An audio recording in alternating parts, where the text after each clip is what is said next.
Uh, we have a lot to get through. And so, what I'm going to try to do today is to take you through the burnout recovery process. Now, I realize that everyone that is joining the webinar today is going to be at various different stages in their burnout journey.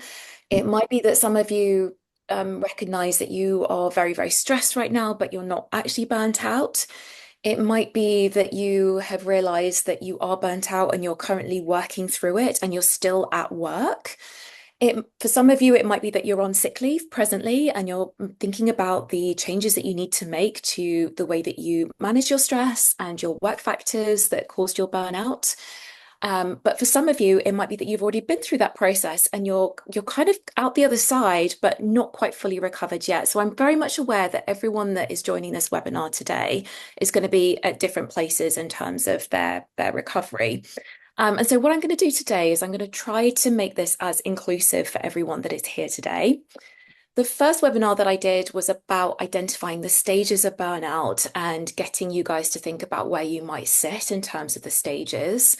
Today, we're going to be focusing on the stages of recovery. And if you take nothing from this webinar, what I would really like you to take away today is just a reflection on where you might sit in terms of your recovery process and hopefully to think of one action that you can take today, this week, so that you can move on in terms of your recovery.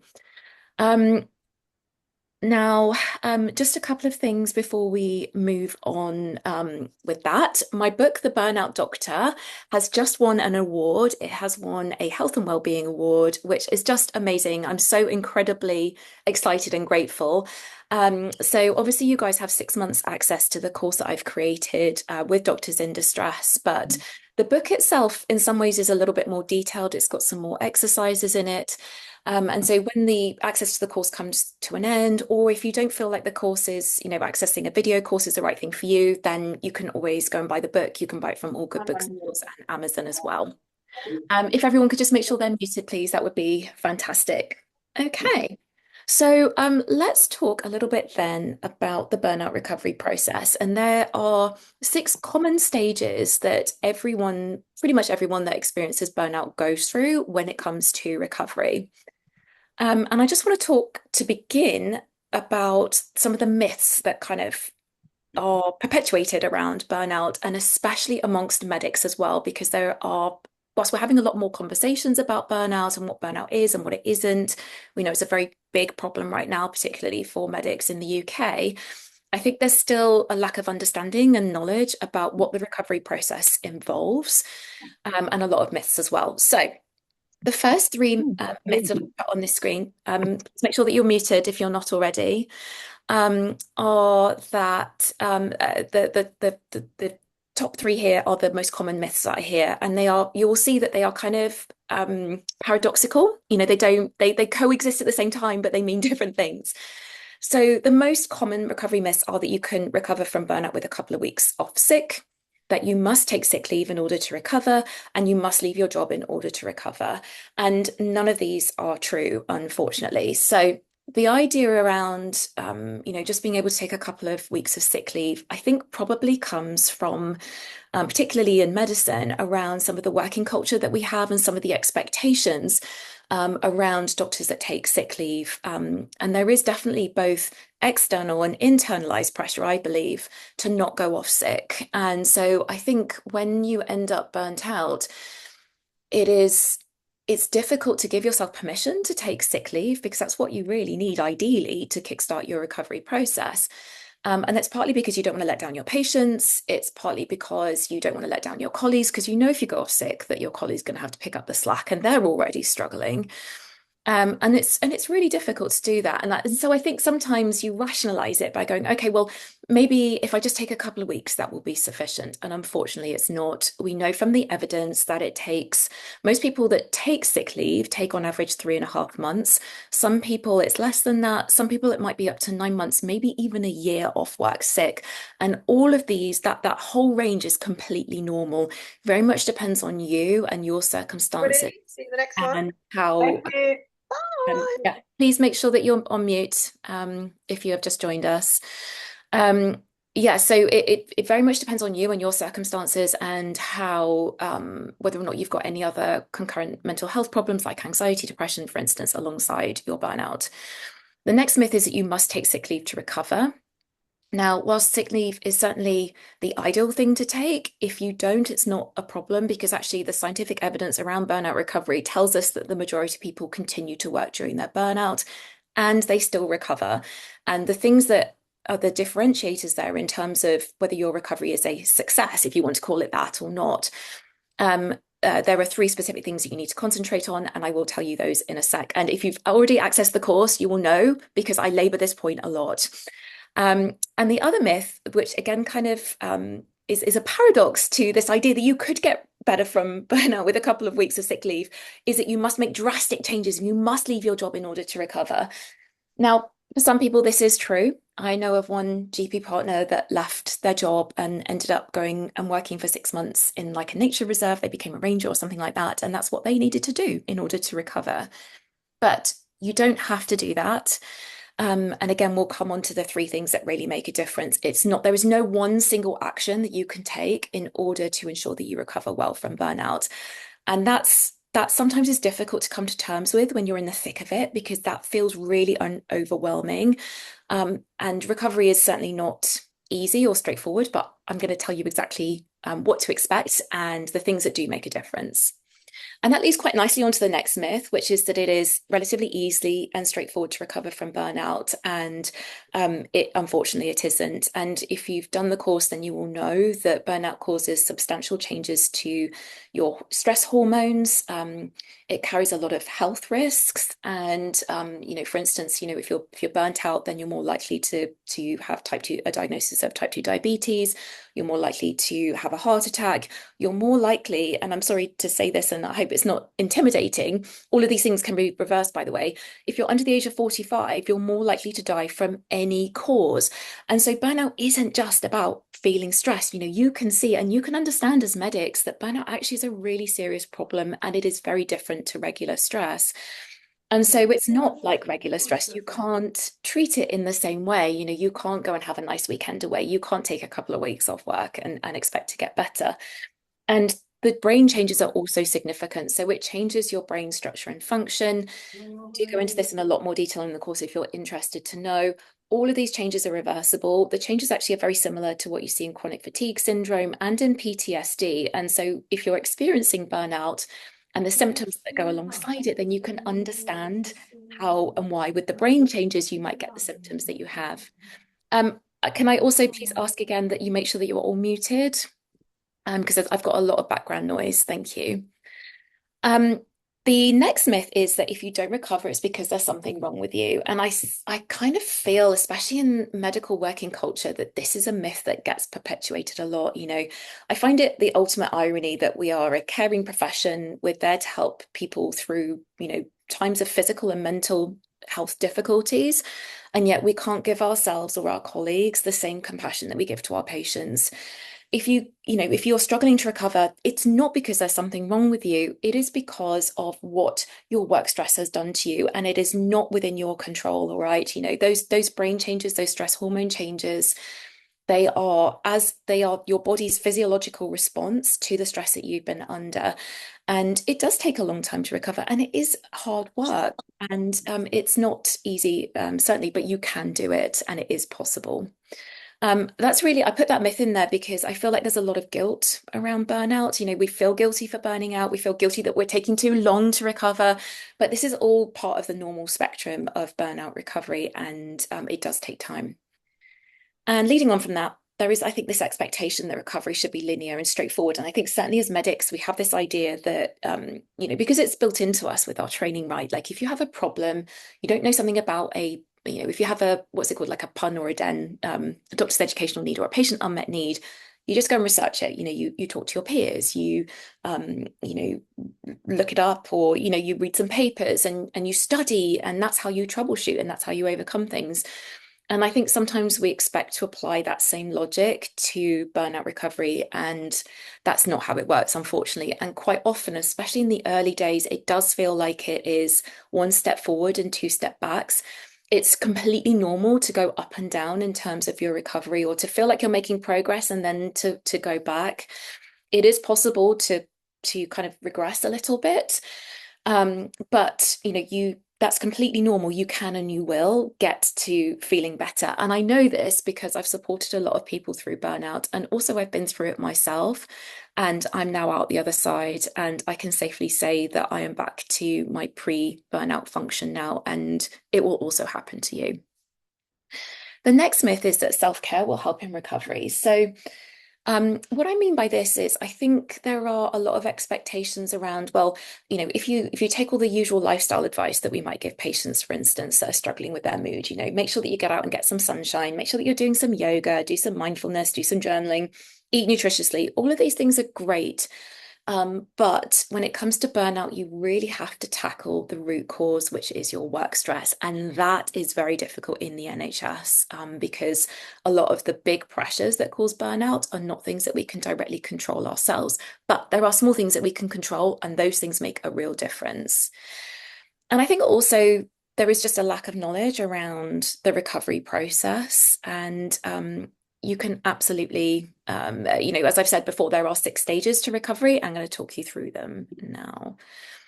Am I showing my whole screen? Okay, sorry, I've just realized I'm not showing my whole screen, so I apologize about that. Right. So there is this 6 stage recovery process. But when it when you go through that recovery process, you need to be thinking as you go through it about these different buckets of how you're going to tackle burnout. And this is one of the reasons why burnout recovery is not straightforward or easy, is because there isn't one single action that you can take that will help you to recover. So if you need to, if you are really struggling, you do need medical help. Burnout isn't a medical problem, but you might well have depression or anxiety or an other mental health problem alongside it, in which case, please reach out and get appropriate medical help. Ideally, some psychological support is important, so having support from a therapist, possibly some support from a career coach, because you do need to make changes to how you work as well. But then you also need to think about your individual risk factors that have predisposed you to your burnout and start to work on those. And largely that will come through the therapeutic support that you're getting. There are also lots of exercises in the recovery course that will help you to do that. So when we're thinking about individual risk factors, we're thinking about things like managing imposter syndrome, perfectionism, people pleasing, lack of boundaries. Um, all of those things will prime you for burnout. And if you want to successfully recover, then you need to look at those risk factors and modify them. In the same way that if you had a patient who had, for instance, a this might not be the best example, but a disease that is definitely caused by some, a risk factor. So say someone who has lung cancer that's been caused by smoking, you would advise them to give up smoking. That might not necessarily directly impact on that cancer, but you're removing that risk factor and improving their chances of recovery. It's exactly the same when it comes to tackling your individual risk factors. And then you also need to identify and work on the work factors that cause your burnout. And these are control, reward, values mismatch, community fairness, and workload. And I go into this in a lot of detail in the course because it is difficult, and we have to be honest here, to manage these work factors in the NHS because it's such a difficult environment to take individual control of these things. But there are things that you can do as an individual to kind of mitigate some of these risk factors to allow you to recover successfully. Now, I mentioned that there are lots of myths around burnout, and some of the myths are centered around, a short recovery process with a short sick leave. And then on the flip side, you have to make drastic changes and completely, run away and join the circus in order to recover. None of those are true. But what we do know is that most people work through their burnout. They don't take sick leave, they still recover. But the things that they do are these. These are the 3 key predictors of a successful burnout recovery according to the scientific literature. So if you focus on nothing else, these are the 3 things that you work on. 1, believing that you are in control of your work. This is so powerful.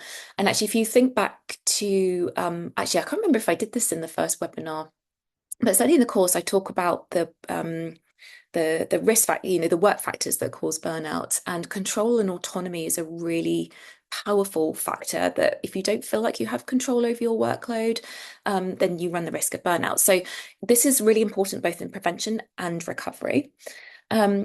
But what's really interesting about the evidence is it tells us that you don't have necessarily have to have control over the big things that are causing you to feel stressed at work. So, for instance, for myself, being a GP, I was expected to see up to 50 patients a day in an area of deprivation where the hospital was in special measures. So the secondary care wasn't really providing a great service.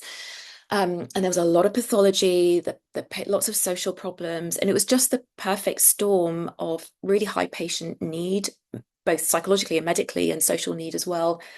And I was also expected to see a large volume of them. I couldn't control that, but there were other things about my work that I could control.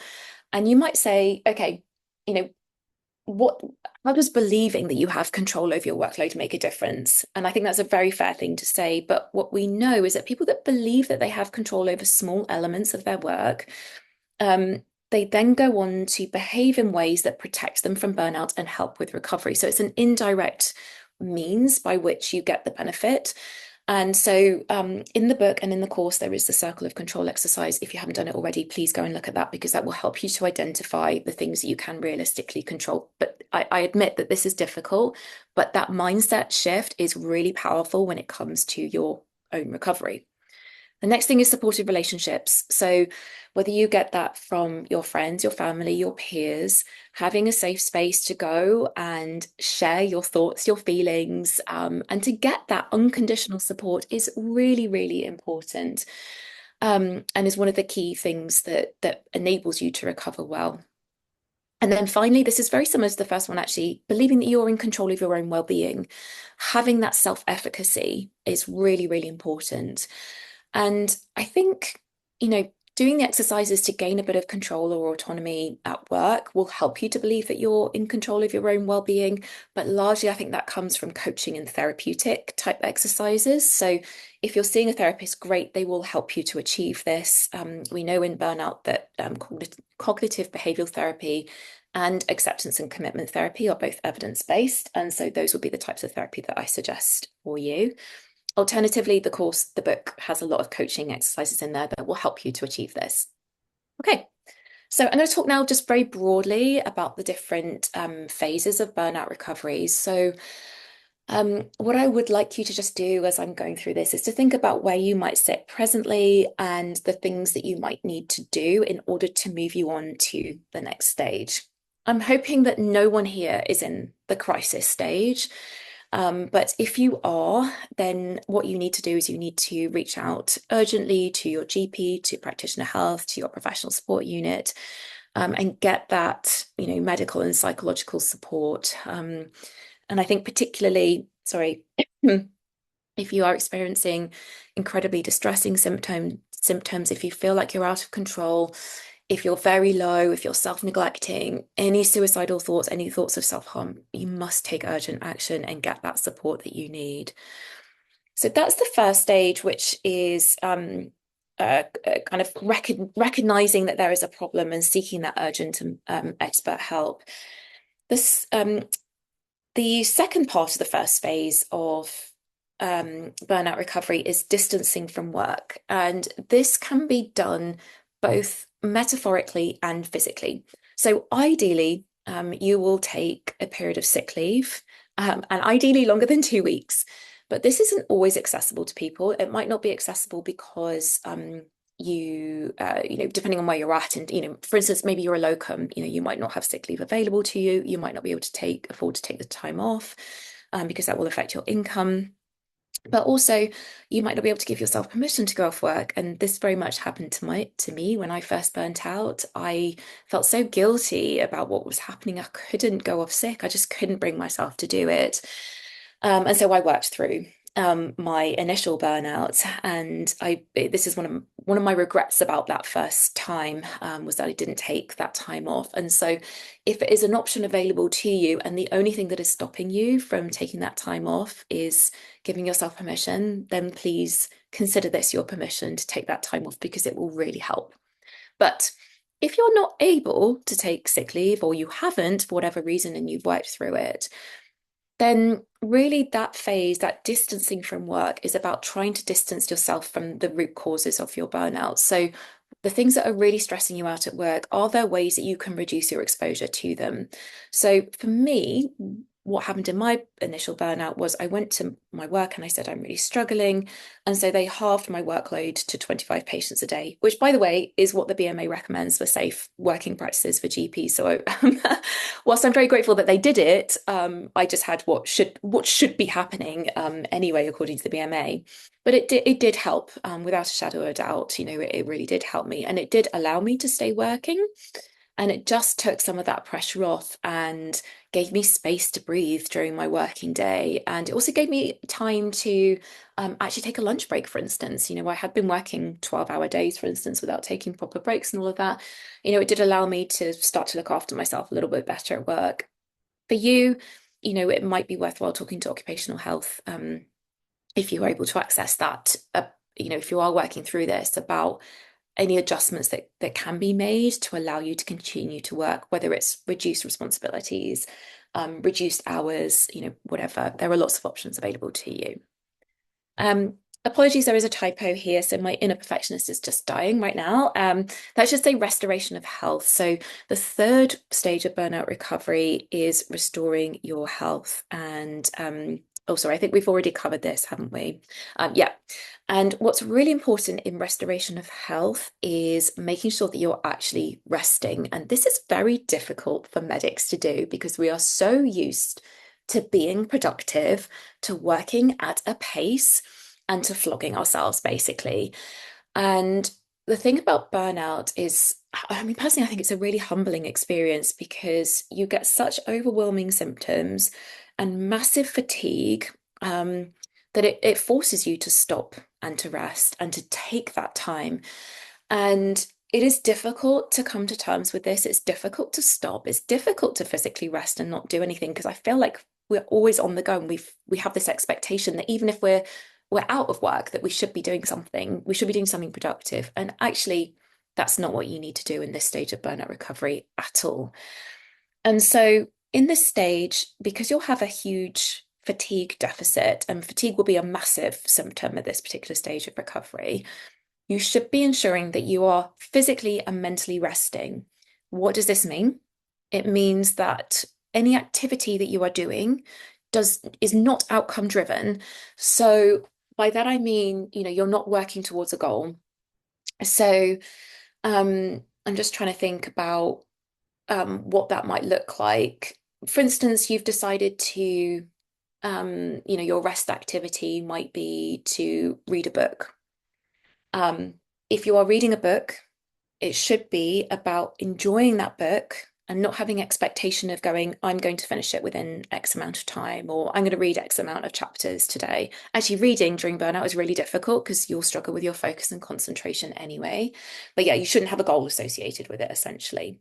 And what's really important as well is, especially in the early days, is that the rest activities that you do don't have a high energy cost associated with them. So initially, what you should be doing is sleeping and physically resting.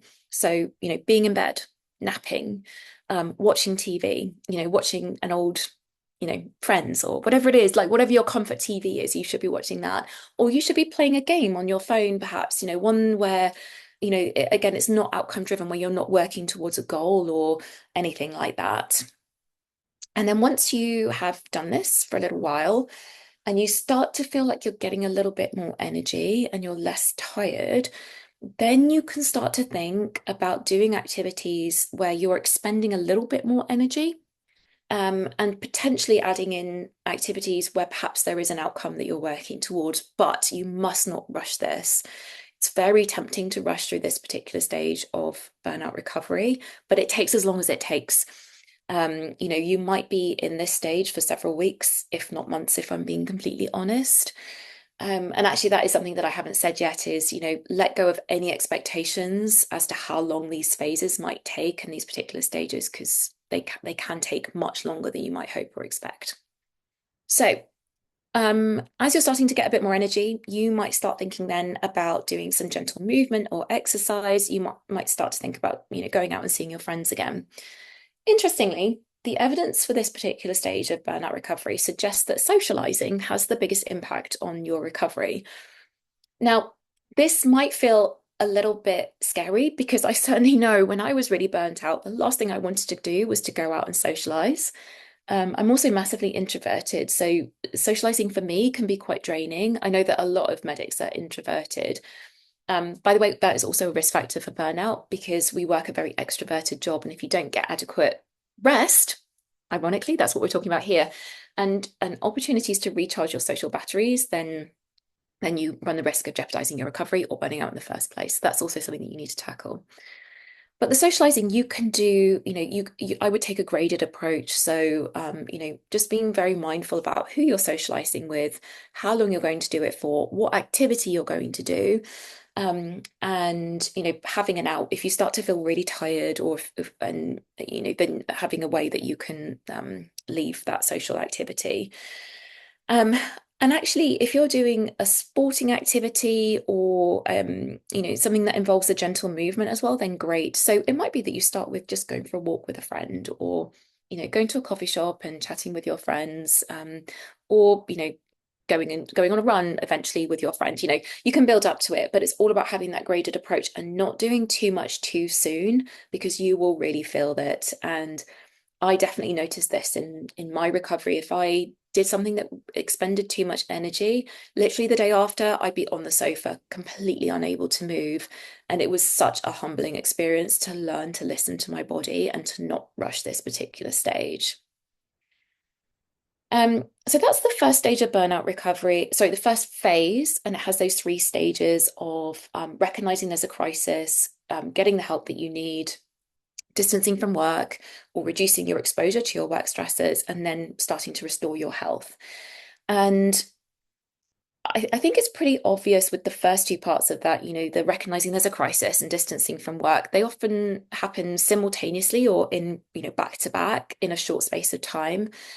The second phase, that restoration of health phase, that can take quite a long time. And I think quite often there's a lot of pressure to move yourself on in terms of your recovery. But it's really important that you don't rush yourself and go to the next phase, which is about looking at your values and exploring your work options, that you don't do it too quickly or too soon or too early on in your recovery. So this is when you will know that you're able to move to that next phase of burnout recovery. Don't do it too soon. So here are just some suggestions. So you start to feel like your mental fog is lifting, you're having more good days than not, you're starting to manage problems more effectively, you can cope more easily, you can look after yourself so you're not self-neglecting, you can wash, cook, clean, etc. Like do all the things that you need to do in your day-to-day life, that you feel that you have a bit of something left at the end of the day, that you have some mental and emotional capacity left over, because you need that capacity to do all the thinking that needs to happen in the next phase of burnout recovery. That thinking about work doesn't put you into fight or flight. So, you're not getting palpitations or feeling short of breath or like panicky when you're thinking about work. And possibly that you're starting to want to work again. But please remember that even if you're moving to phase two of the burnout recovery process, you're not, if you are working, then hopefully you've reduced your exposure to the stressors. But if you're off sick, you're not yet thinking about going back to work. And it's not, the next phase is not about those changes. The next phase is all about the decisions that you're going to make around how you're going to manage the work factors in particular that caused you to burn out. And this is phase two, which is stages 4 and 5 of burnout recovery, which are exploring your values and exploring changes that you need to make at work. So exploring your values is pretty self-explanatory. I actually missed this the first time around. I think I explained some of my burnout journey in the first webinar, but for those of you that didn't join it, I've actually gone through two phases of two burnouts. The first one, I didn't recover from properly, and that's a combination of not taking time off work and the pandemic and working full time. And then I started to slip again, and I ended up going back into burnout. And then I did need to take some time off. And I realized when I was upskilling myself with that second period of burnout, and when I was under practitioner health, that I had missed quite a few of these steps of burnout recovery. I hadn't really restored my health, hadn't explored my values. And I think that's part of the reason why I wasn't able to then recover successfully, and I ended up going back. And, it's really important that you don't miss any of these steps out. And exploring your values, it probably feels like, oh, why do I need to do that? It's really, really important. In fact, it's essential. So you do this after you start to have a little bit of that kind of mental capacity to be able to do this exercise. And, once you've done it, it doesn't take very long, but you do need to have, that ability to do it.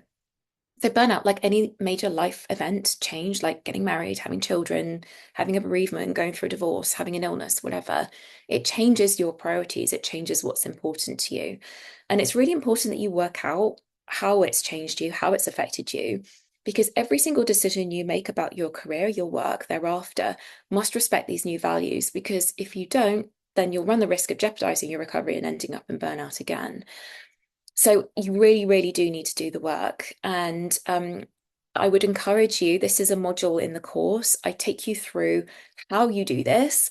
I have a list of values that you can download, and then a list of questions that you need to ask yourself about how you identify these values, and then how you go about making decisions based on these values. Please, please do the work and don't skip this. It's really, really important. Then once you've done that and you know what your values are and you know what's important to you going forward, the next stage of burnout recovery is exploring your work options.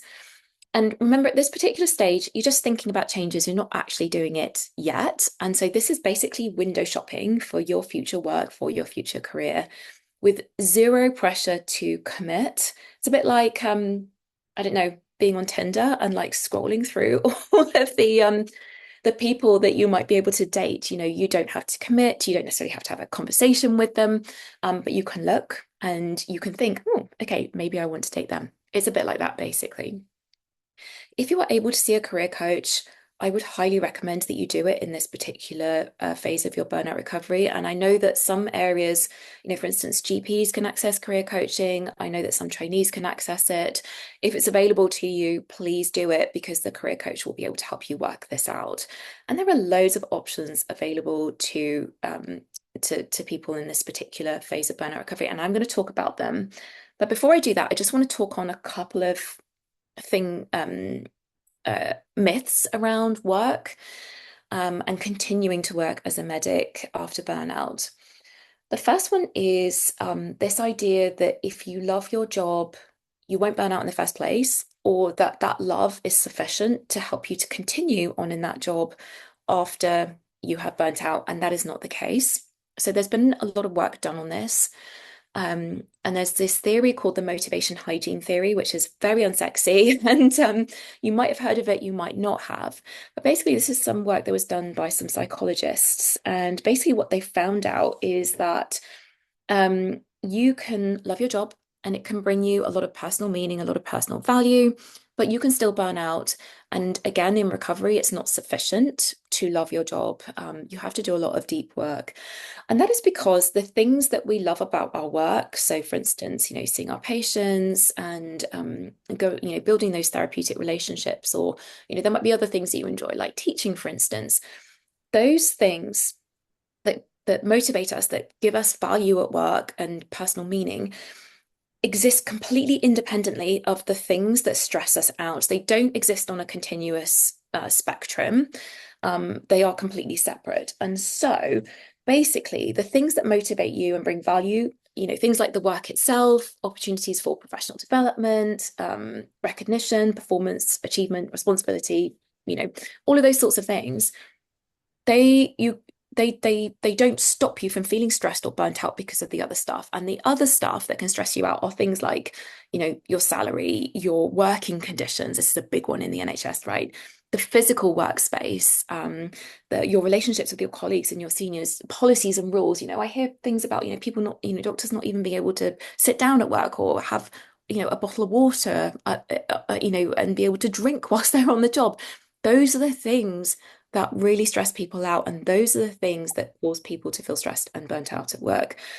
And these hygiene factors in the burnout literature, they are described as pebbles that grind you down over time. And so you can deal with them in a small amount, but over time they grind you down and you end up in burnout. And medicine is an incredibly satisfying job. And I have never left work thinking that I hadn't made a difference to someone's life, but that is not sufficient to keep you recovered. And so when you're thinking about your work options, you really have to think about those pebbles, those things that are grinding you down, and really think about how you can reduce their effects on you. And the other concept, just to mention as well, is this thing called the recovery paradox, which is this idea that the people that are in burnout and need to recover will have the least amount of resource available to them to do the activities that allow them to recover. So um, it's basically about having that emotional energy and capacity and physical energy and capacity to do the things that you need to do in order to recover successfully. And this is why it's really important that you go through that restoration of health stage, because there is no point trying to explore your work options if you're in the thick of it. You do not have the capacity to do it. You are being affected by that recovery paradox. So make sure that you just recover sufficiently from that perspective before you start thinking about your work options. So are you ready to explore work options? Are you recovered sufficiently to be able to do that? So if you've taken time off work, you just need to be able to discuss and explore your reasonable adjustments for your return to work. And then if you've worked through your recovery, hopefully you've already had some adjustments made, but it's just about having those change conversations. Now, what can these work changes look like for medics? And I just want to touch on this because I have done a lot of different ways of working after my burnout. I'm a GP, and so it's a very flexible job, probably the most flexible one within medicine. And so I realize that I'm in a position of privilege to have been able to explore a lot of different work options. Um, there is somebody that isn't on mute. If you could everyone just please check that you're on mute. I've got some background noise again. Um, so there are lots of options available to you. I'm just going to very briefly touch on what this might look like for you. I can't make those decisions for you. You need to work through this yourself, either using the exercises in the book or the course, or by doing this with a career coach. But I think it's helpful for medics to see what other doctors have done with their careers after burnout, because there's so many options available to you. We get this fixated on being on the training roller coaster, and that we're training for one eventuality, becoming a consultant, becoming a GP, and that's it. There's also this medics also get this thing called arrival fallacy, which is this cognitive bias that when we achieve being a consultant or being a GP or whatever the endpoint is, that we'll be happy and all our problems will melt away. And you'll see this in a lot of advice that is given to people who have burnt out, who are struggling. Oh, just get to the next stage of training and everything will be fine. And that's not true. You have, again, and I'm laboring this, you have to look at the causes of your burnout and fix them. That's what successful recovery means. Okay, so what are your options? You could leave medicine. It is an option. And this is hard for medics to come to terms with because, medicine is a vocation. It's something that we train for. I mean, for myself, certainly, it's all I've wanted to do since I was a teenager, for the best part of, oh my gosh, 30 years now. This is all I've wanted to do. And our identities are so tied up in our work. Sometimes it's really difficult to unpick that, but it is an option. You can leave. So you could retrain in another career. You could move to a health-aligned job. You could go self-employed or freelance. You could set up a business. None of this has to be done immediately, can be built up to over a period of time. But if you're thinking about this, I would advise you that make sure that you are financially secure enough to make a move. And I would recommend that you'd have 3 to 6 months of a financial runway in order for you to do that. So it's basically 3 to 6 months of savings that you can dip into. So if you didn't earn anything during that period, you can sustain yourself for that period of time. And then you can start to build up that way.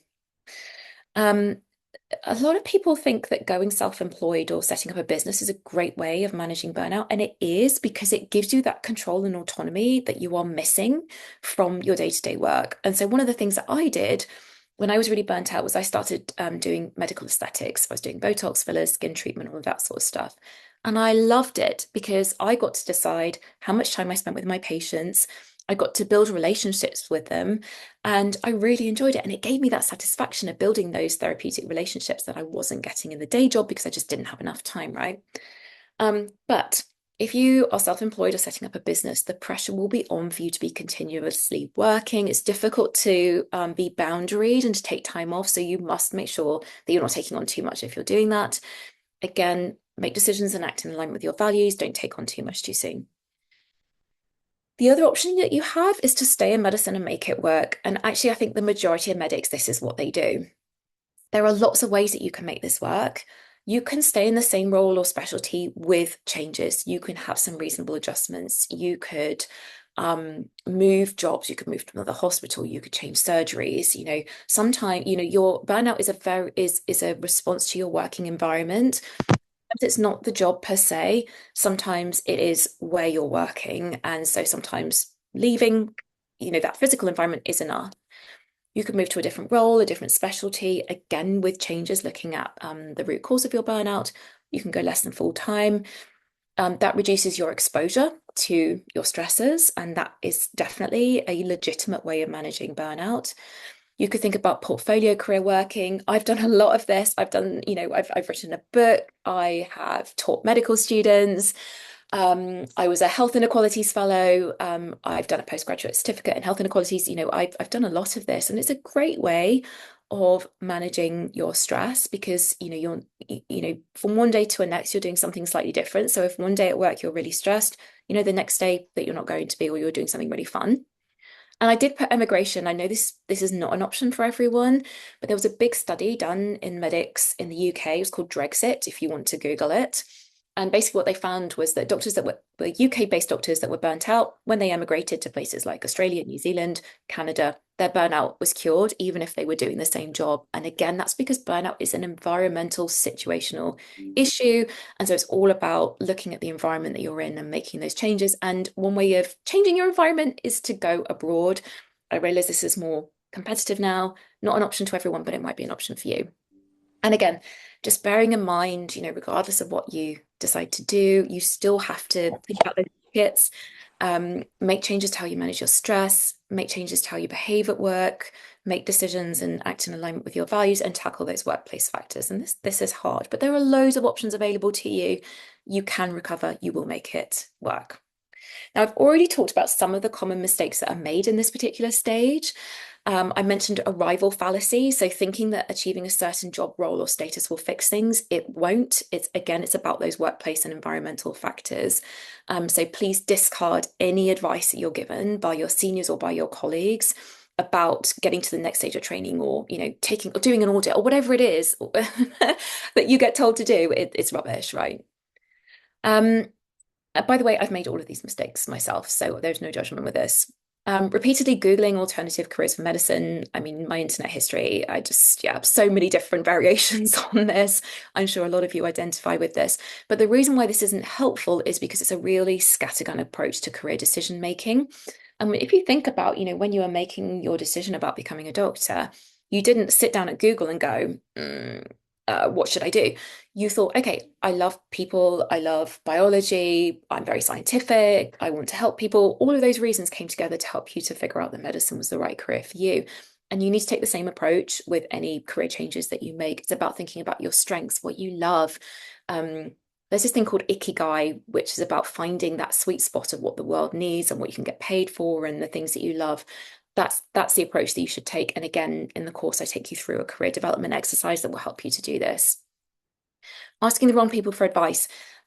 Again, in medicine, you'll get very biased advice. Just be aware that when you're asking peers, colleagues, seniors about what you should do, they will give you biased advice and it'll be based on their experiences. Nothing wrong with that, but I would say just be curious about their experiences and just use it as an information gathering exercise rather than going, okay, they've done this, so I should do that as well.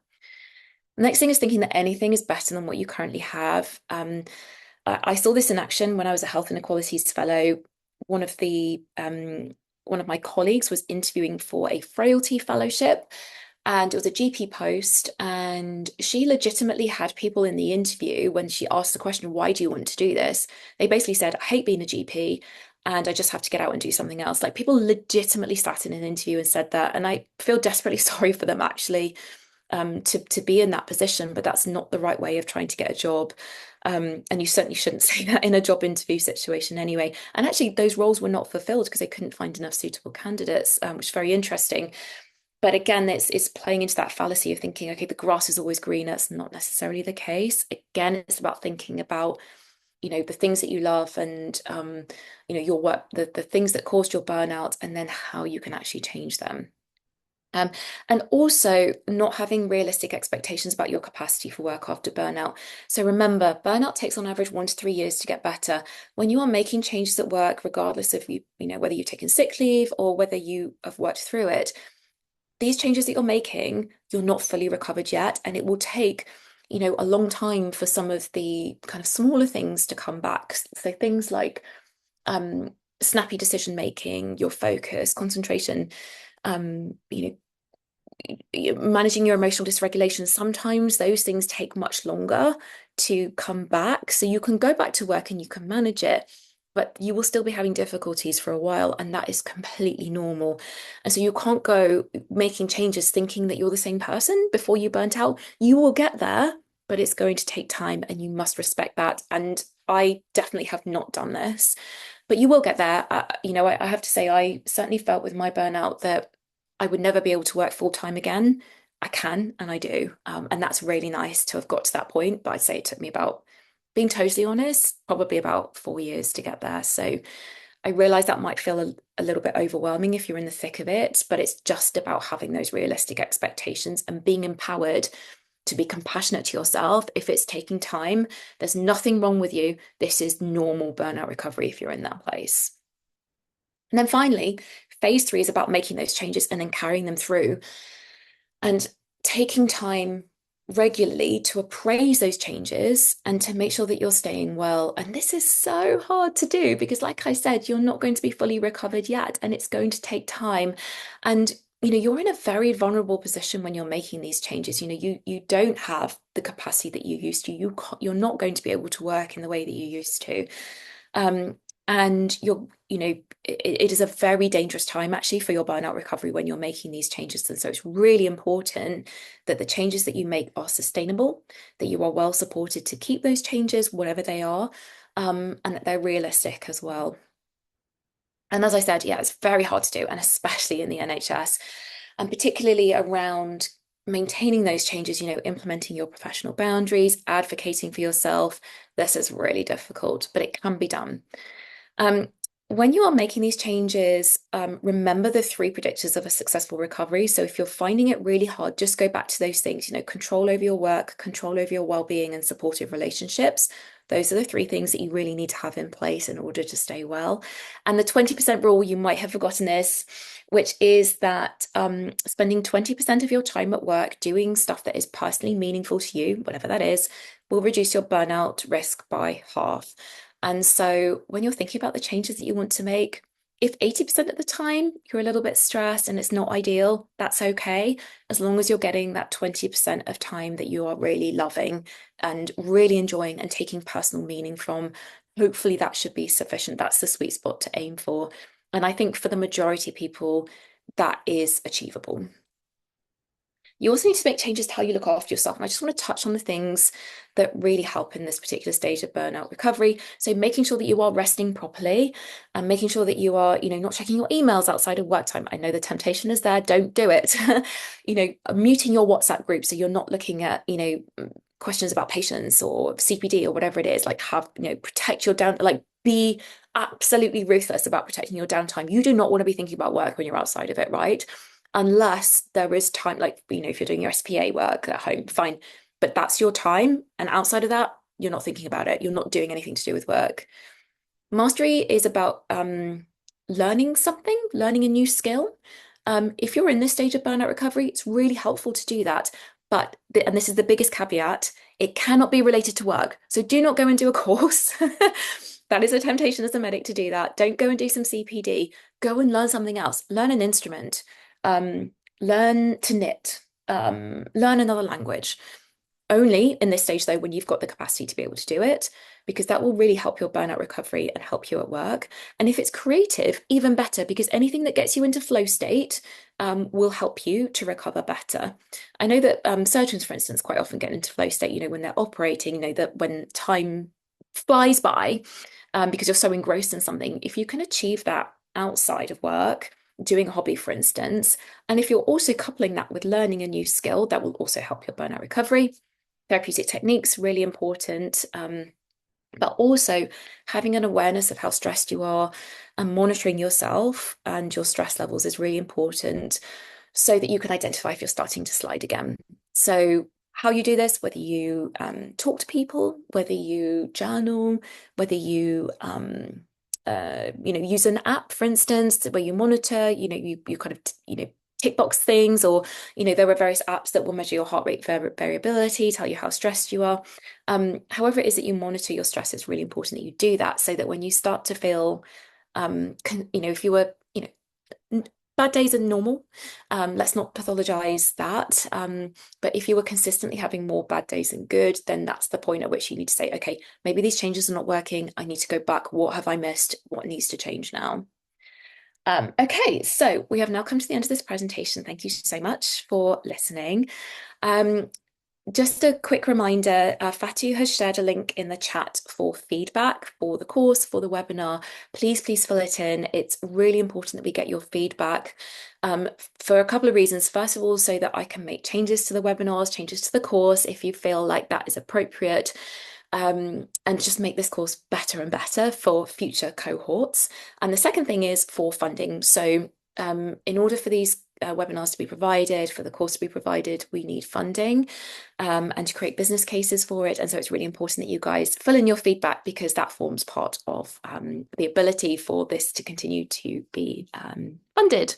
Right, and I'm very happy to take questions. So thank you so much for listening.